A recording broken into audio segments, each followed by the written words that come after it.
раздзел 15. На тым беразе цягнулася і цягнулася доўгая круча. Дняпро ў гэтым месцы быў просты, як страла, і як страла імчаўся паміж берагамі. Высокім і нізкім, сціснуты бадай да немагчымага, імпэтна спакойны, дрыжачы. А круча на тым беразе была самым дзіўным, што калі-небудзь ён свавольна ўтвараў.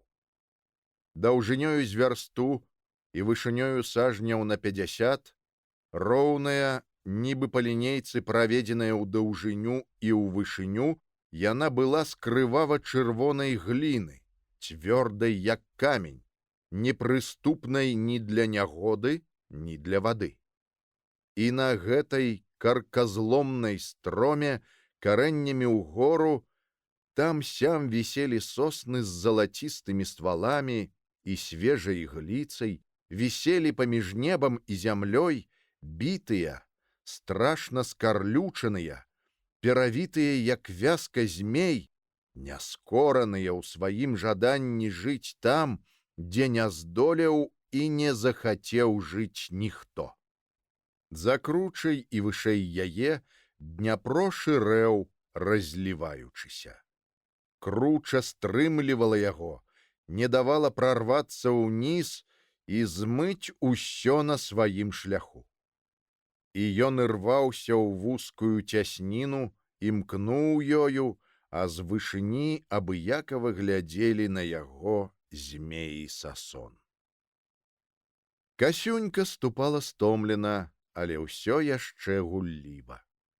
І вось за кручай, за невялікім разлівам, перад алесевымі вачыма паказаліся ўзгоркі, на якіх, як вока сягала, густа зелянеў неаглядны парк. А ў парку, на грэбені высокай грады, зіхацела нешта блакітнае і залатое. Белае, блакітнае і залатое ў пералівах вясёлкавых вадзяных струменяў. За мостам дарога зварочвала і вяла ўздоўж Дняпра.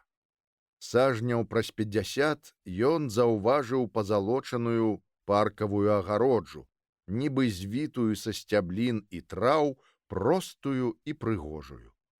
Агароджа ішла і ўправа, і ўлева, губляючыся ў зеляніне. А там, дзе да яе падыходзіла дарога, была брама, шырока расчыненая ў зялёны змрок алеі. Людзей не было. Толькі недзе далёка ў шатах мякка гучэлі нейкія струны, як эолава арфа. Алесь не ведаў, што за ім сочыць, і што цяпер на яго непрыкметна глядзяць дзве пары вачэй, што гукі, незразумелыя і непадазроныя кожнаму, гэта сігнал, на які даляціць потым з палаца таксама незразумелы і непадазроны адказ, што калі б ён ці нехта іншы быў непажаданым госцем, пасля гэтага адказу карункавыя палавінкі брамы, падпарадкоўваючыся схаванай у іх гідраўлічнай канструкцыі, зачыніліся б самі сабою, і госць вымушаны быў бы пайсці ні з чым, нават калі б гэта быў губернатар. З рознымі губернатарамі гэта і здаралася ў розныя часы. 3 разы. Калі стары гаспадар вежы часам быў нездаволены асобнымі іх учынкамі і не хацеў траціць часу на тое, каб паразумецца. І тады даводзілася шукаць іншых шляхоў, бо іначай усё ішло макам. Кожны трэці з сялян губерні апынаўся як за глухім мурам. Нічога ты з ім не зробіш, нічога ад яго не даб'ешся, а шляхта, у тых ці іншых адносінах залежная ад старога, амаль уся шляхта унікала размоў, спраў, даручэнняў, пасіўна супраціўлялася мерам, рассыпалася ў мілых словах, якія нічога не азначалі. Хоць ты па галаве бі, сцісне зубы, усміхаецца і маўчыць. Юны Загорскі нічога гэтага не ведаў і таму быў у некаторым непаразуменні. Касюнька перабірала на месцы капыцікамі, а ён разглядаў мармуровыя шулы брамы, увянчаныя іранічнымі і усмешлівымі львамі. Яны сядзелі на задніх лапах, магутна і стомлена, абапіраючыся пярэднімі на геральдычныя шчыты. А на шчытах былі 3 стралы і шыпшына на кургане. Шыпшына з вянком чартапалоху вакол яе, старажытны герб Прыдняпроўя ад Ршэ да Сухадолу, радавы герб, які пакуль што насіў гаспадар вежы, а потым за панам Юрыем павінны быў насіць ён, Алесь.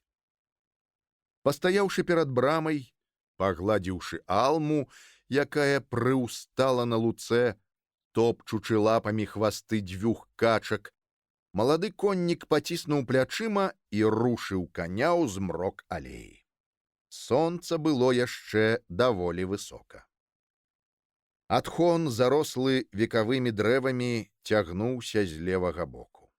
У адным месцы на яго ўзбягалі звілістым серпанцінам мармуровыя сходы з шырокімі прыступкамі.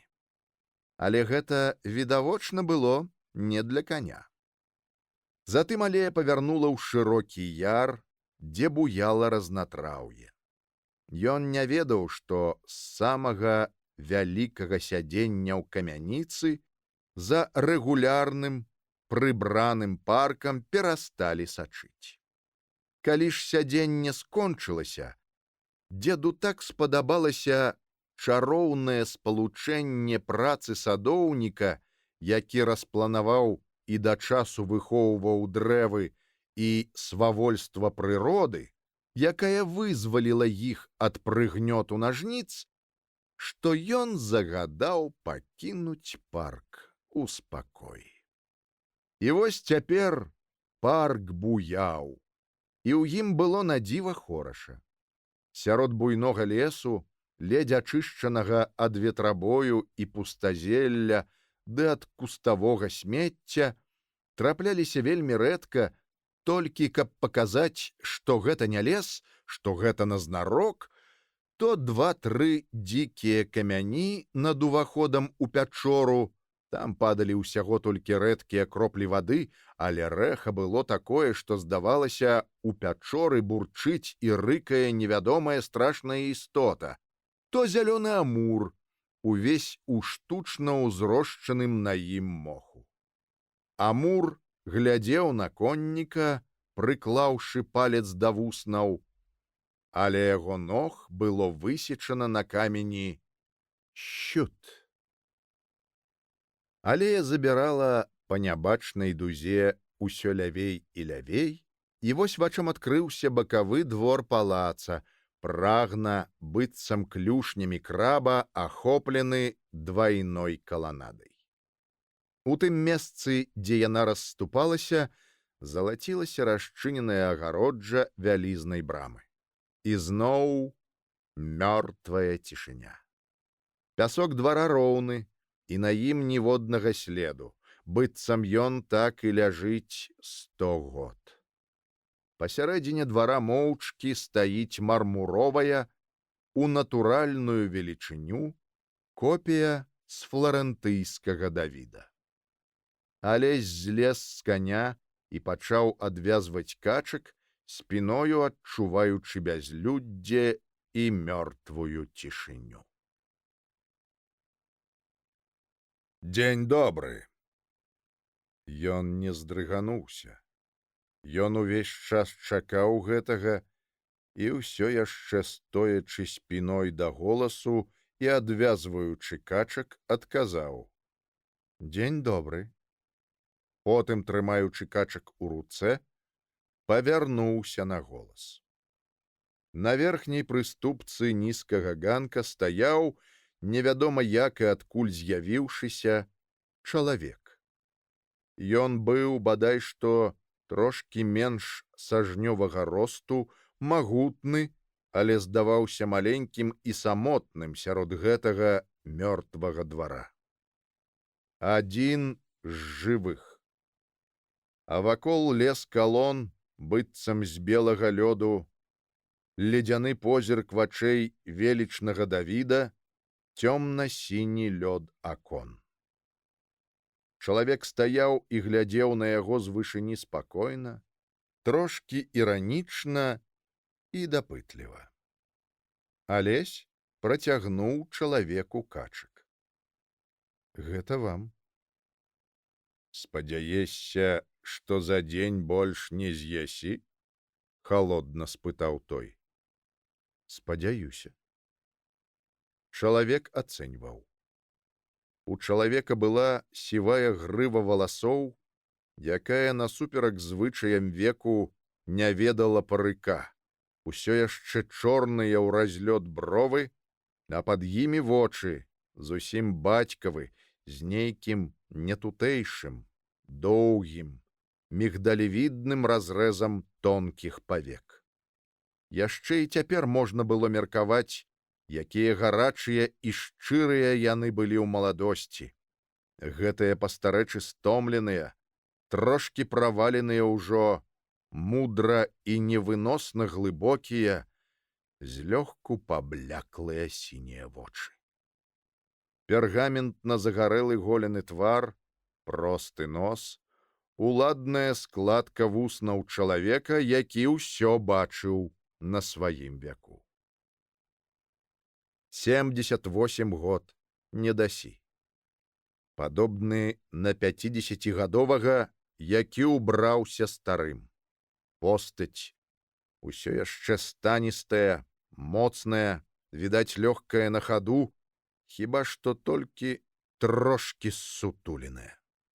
І толькі шыя, ды яшчэ змаршчакаватыя, магутныя кісці рук злёгку выкрываюць узрост. Нерухомы чалавек усё глядзеў на Алеся і ацэньваў.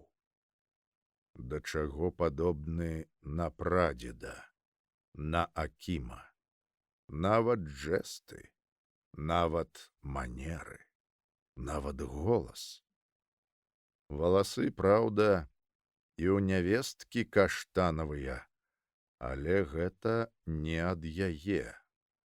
Такія вось у Акіма, у бацькі былі.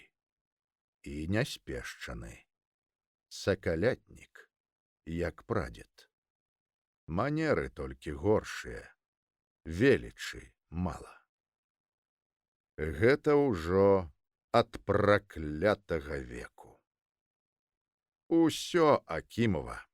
Не, не ўсё. У таго былі сінія вочы, а ў гэтага шэрыя, матчыны. Значыць, дрэнь унук, бо гэта жанчыне добра, а мужчыну, ды яшчэ загорскаму, не. Будзе, як сынок, ні цёплы, ні халодны.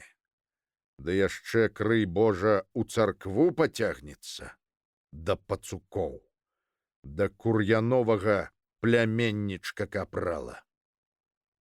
Што ж, будзем чакаць праўнука. Год 25 пажыву, калі светапрастаўлення не будзе з такімі правіцелямі.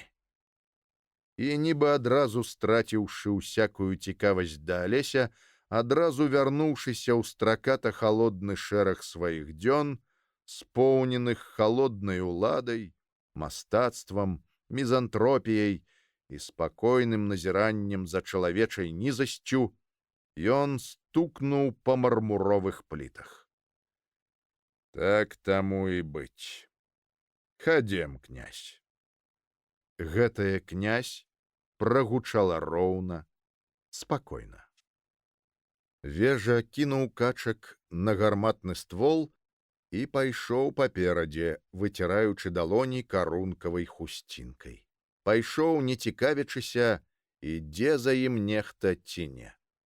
Касюнька асталася сярод двара, і толькі Алма пабегла за дзедам, зрэдку азіраючыся на ўнука, быццам не разумеючы, што звязвае яго са старым і што наогул трэба з ім рабіць. Кусаць за лыткі ці ўніжана падціскаць хвост. «Сабака? Хто дазволіў?» «Ніхто», — сказаў Алесь, гледзячы проста яму ў вочы. «Я падумаў, што калі вы не хочаце бачыць людзей, дык, можа, сабака зробіць хоць трохі разнастайным наша баўленне часу». «Маеш рацыю», — сказаў стары князь. «Сабачая нізасць не так рэжа вока. Яна прыроджаная. Даволі мілы сабачка». Выйшлі з тунэля, і тут вачам адкрыўся партэрны фасад палаца. Вялізны, трохпавярховы, з круглым бельведэрам, што быў укрыты золатам. Пачынаў усё гэта яшчэ Акім, пачынаў у стылі барока. Але часы мяняліся, на змену першаму паверху, на змену часоў расстрэлі прыйшоў класіцызм, і новы дойлід гарманічна працягнуў будынак у часе, не парушыўшы яго адзінства. Так легкаважна вытанчанае юнацтва саступае месца мудрай і ўзнесенай сталасці, утвараючы разам з ёю адно жыццё. Ад будынка карагодам ішлі мармуровыя статуі. Паўколам стаялі на першай балюстрадзе, спускаліся ўніз італьянскія і антычныя, з больш танных ішлі вакол першага партэра, дзе быў роўны зялёны кілім. Бела-мармуровай пенай аблямоўвалі другую тэрасу. Ішлі вакол другога партэра. А там трэцяга. Усміхаліся твары багінь. Сурова паглядалі твары багоў, мужна твары герояў. А па баках ішлі паўздоўж партэраў тры валы дрэў, як тры хвалі, што падступаюць да берага, адна за другую вышэй. З паўднёвага фасада ёсць каскад, сурова сказаў князь. Сотня статуй. Некаторыя з механізмамі. Не будзеш даглядаць, загубіш. Шэлег табе цана. Алесь маўчаў. Яму не хацелася гаварыць з гэтым чалавекам. А князь, здавалася, не заўважаў. Чацвёртая балюстрада абрывалася над адхонам. Уніз вялі сходы, паўз якія праязджаў Алесь, а далей алея, бераг Дняпра, далячынь. Без канца. Адсюль палац уставаў над балюстрадамі просты, строгі. У ім не было лішняга. Белая, блакітная і залатая паэма з каменя, які праз чалавечы талент стаў мякчэйшы за паветра. Князь спяшаўся. Ён ужо шкадаваў, што вырашыў пазнаёміць гэтага чужога чалавека з яго будучымі ўладаннямі. Гэта было ўтомна. Ён ішоў алеяй ад партэра ў старасвецкім прыдняпроўскім строі, які спалучаўся з дэталямі касцюма мінулага стагоддзя. Чырвоныя чаравікі, панчохі, кюлот з травяністага атласу. На ўсё яшчэ пукатых грудях беласнежная сарочка з хваляй без важкіх карункаў. А на ёй нешта вельмі шырокае, з вольнымі складкамі, сярэдняе між чугай і халатам, барвяна-махровае, нягуста затканае золатам. У гэтым строі, ім самім назаўсёды для сябе прыдуманым, князь быў дзіва які гожы і вальяжны. Ішлі паўз помнік Екацярыны, ля якога князь схіліў галаву. Ішлі лужком, на якім стаяла аркадская хацінка. Надумаешся прыехаць па неадкладнай справе, адразу ж сюды, суха сказаў князь. Наўрад ці надумаюся прыехаць. Чаму гэта? Дома весялей. Магчыма. Але забаўляць цябе мне, летнаму чалавеку, не да твару. У мае часы дваране твайго ўзросту валілі дзікоў.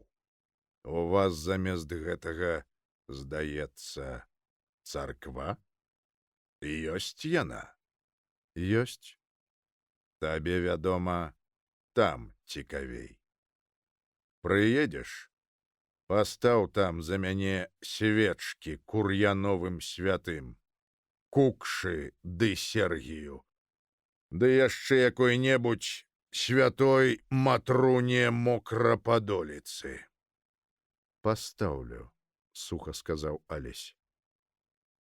Чаму не зрабіць паслугі таму, хто веруе? Удар быў несправядлівы, пад самае сэрца, але хлопец не ведаў гэтага. Князь, падціснуўшы вусны, паглядзеў на яго, але нічога не сказаў. Строгі будынак з вузкімі вокнамі стаяў у парку, прымыкаючы да пляцоўкі, абкружаны мурам. Мой арсенал, сказаў вежа. Зброя, як кажуць, з часоў гастамысла і да нашых дзён. Тут яе чысцяць, берагуць.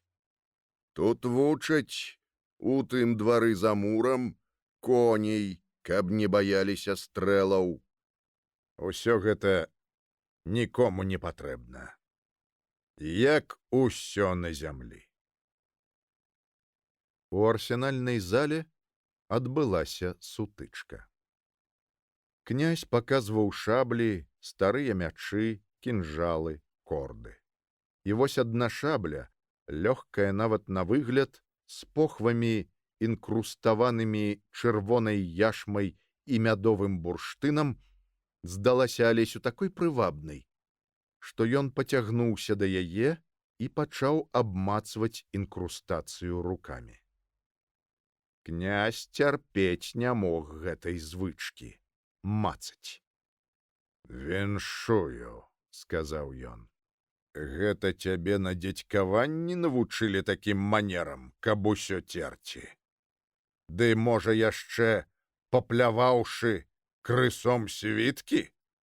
А колькі ж бы гэта каштавала б, шаноўны мой паночак, колькі б ужо? Алесевы шчокі запунцавелі. Чапаць можна было ўсё, акрамя яго мужыцкага мінулага.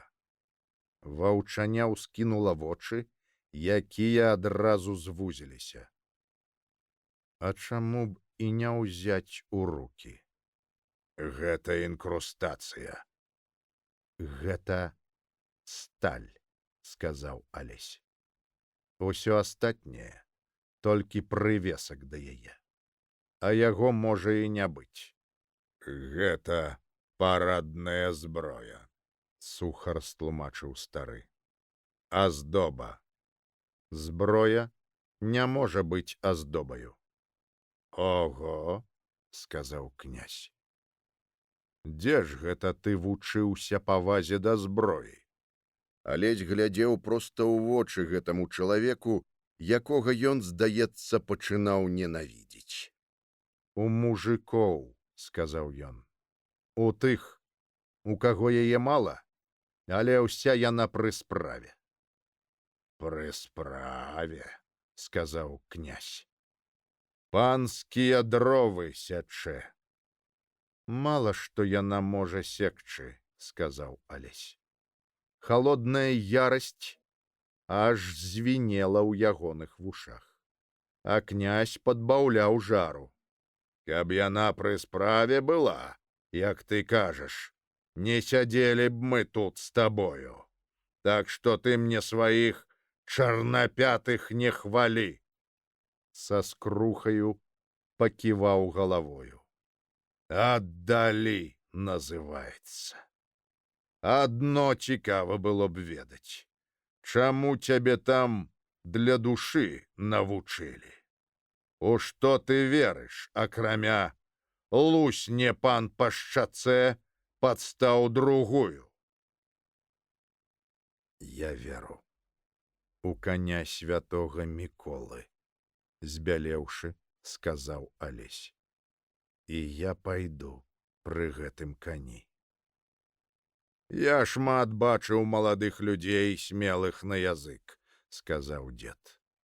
Яны, на жаль, не былі смелыя на справу. Ён пры кані. А ты не баішся, што гэты конь цябе ўбрыкне? Ён ведае сваіх. Ён ведае тых, хто ўмее ездзіць. Яны выйшлі з арсенала ва ўнутраны двор і спыніліся ля ўвахода на круглы манеж. Жэрдкі адгароджвалі іх ад арэны. Дзед успёрся на іх і, відавочна зацікаўлены, стаў глядзець, вокамгненна забыўшыся на ўнука. У цёмным жарале стайні насупраць нешта кішэла. Якраз у гэты момант некалькі конюхаў, распяліўшы на вяроўках, вывелі са стайні каня. Яны часта пераступалі нагамі і нацягвалі вяроўкі, не даючы жывёле магчымасці кінуцца ў бок або павярнуць галаву і схапіць зубамі. Конь дрыжэў ад ярасці і прыніжэння. Касіў напятым шалёным вокам і так закатваў уніз зрэнкі, што нагадваў звар'яцелага, з якога вось-вось зараз стануць выганяць бесаў. Маленькія вушы былі прыціснуты, белыя ноздры раздзьмуты. Ён ірваўся, але тыя, што так бязбожна і крыўдна прыніжалі яго, моцна нацягвалі вяроўкі, і ён мог толькі хвалепадобна пералівацца ўсімі мускуламі, як змяя, якая скідае скуру. Высакародны, белы з дымчатым падпашшам дрыгант, увесь у дробных чорных плямах і палосах, як леапард. «Што яны са мною робяць?» — крычала ярка-чырвонае вока дрыганта. «Што яны робяць са мной? О, сволачы, сволачы! О, сволачы!» «Тромб! Тромб!» — пяшчотна шапнуў дзед. Дрыгант быў сапраўды як тромб, як дымны слуп тромбу, што галавою ў хмары на хвіліну спыніўся, каб потым утрапёна паплысці, паімчацца далей у дзікім кругавярчэнні, руйнуючы вёскі і гарады. Адзін з конюхаў здалёк звярнуўся да пана. «Збіў усіх і ў стайню заляцеў. Як пачуе стрэл, вар'яцее, княжа. Такое убойска!» «Паспрабуйце некалькі дзён страляць амаль няспынна, пакуль не атупее». «Спрабавалі, княжа!» «Паспрабуйце яшчэ раз. Іначай, які ж з яго конь? Ні на паляванне, нікуды. Татарам хіба на махан?»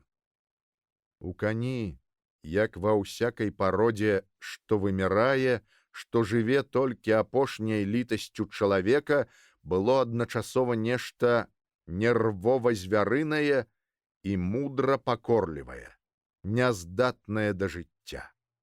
Алесь адразу зразумеў гэта. Такія вочы не маглі быць у звычайнага рысака. Такія былі.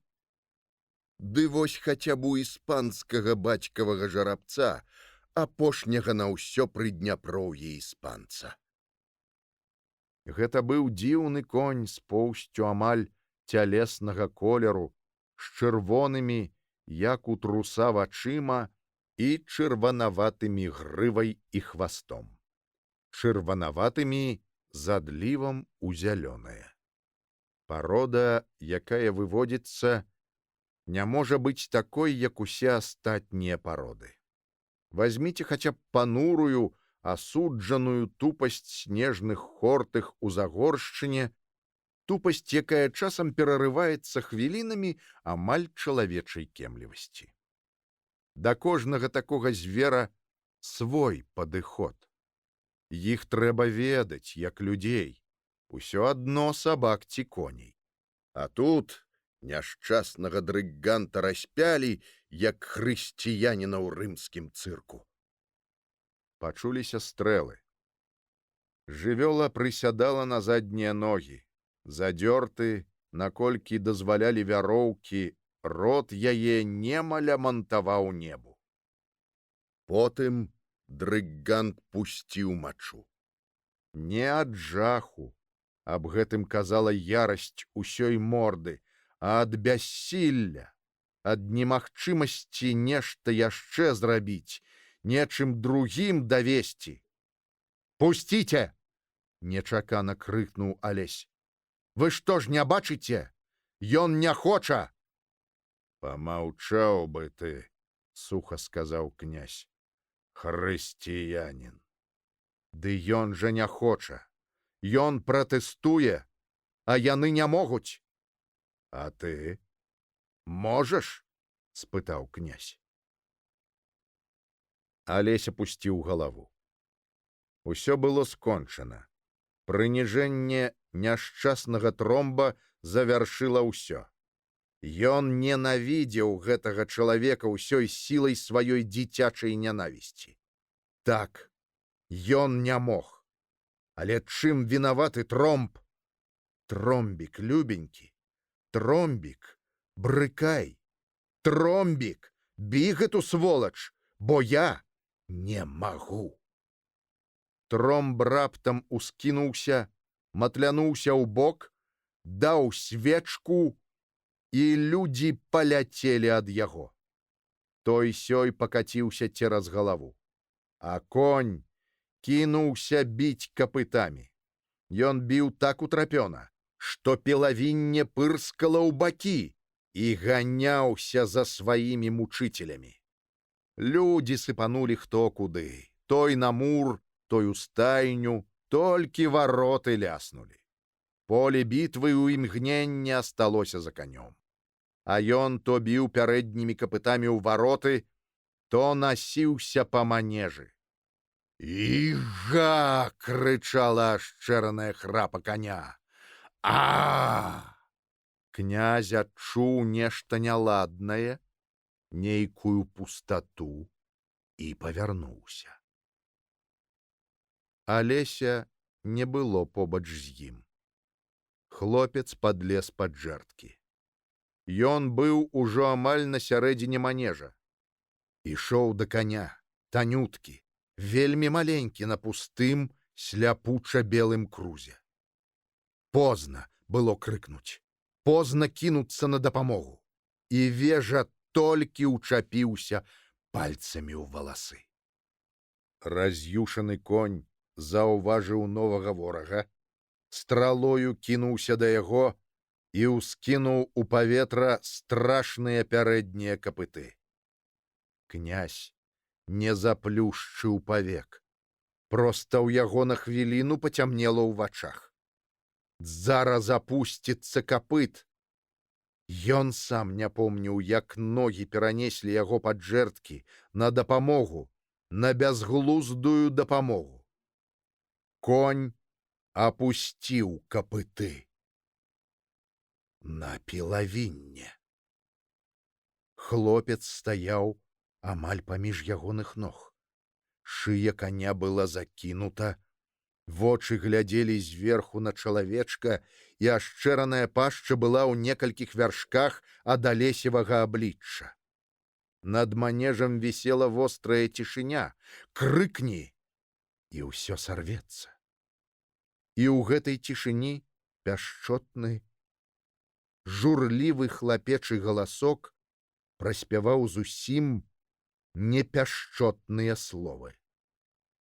«А ці не пайшлі б вы, дзядзечкі, у сраку?» «Нельга, Тромб, Тромб, Не трэба, не трэба, Тромб. Цяжка сказаць, як гэта адбылося. Можа, конь стаміўся, можа, ён разумеў, што нельга чапаць слабога дзіцяці. А можа, нечакана і моцна адчуў няўлоўную роднасць і падабенства сваёй зацкаванай душы і душы хлопчыка. Але ён адвёў храпу і гучна пырхнуў. Рука працягнула яму на далоні кавалак цукру.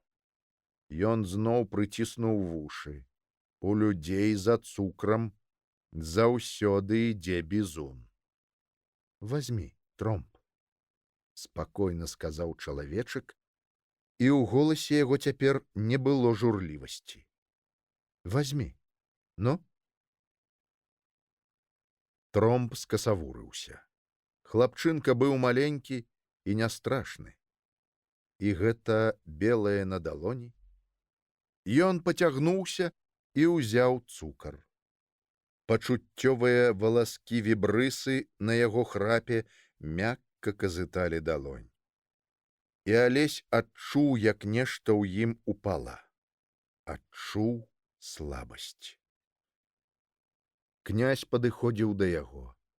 І Алесь сказаў глухім, каб не расплакацца голасам: «Загадайце прывесці мне маю кабылку. Я хачу дадому». Вочы іх сустрэліся. І адным гэтым позіркам стары спасціг душу дзіцяці, а той спустошаную душу старога. Ногі не трымалі. І не думаючы ўжо ні аб чым, не думаючы, смешна гэта ці не, гладзячы рукамі дзіцячыя плечы, грудзі і ногі, проста ў пясок, проста ў пілавінне, стары князь стаў на калені. «Даруй мне, сынок», — сказаў ён. «Даруй».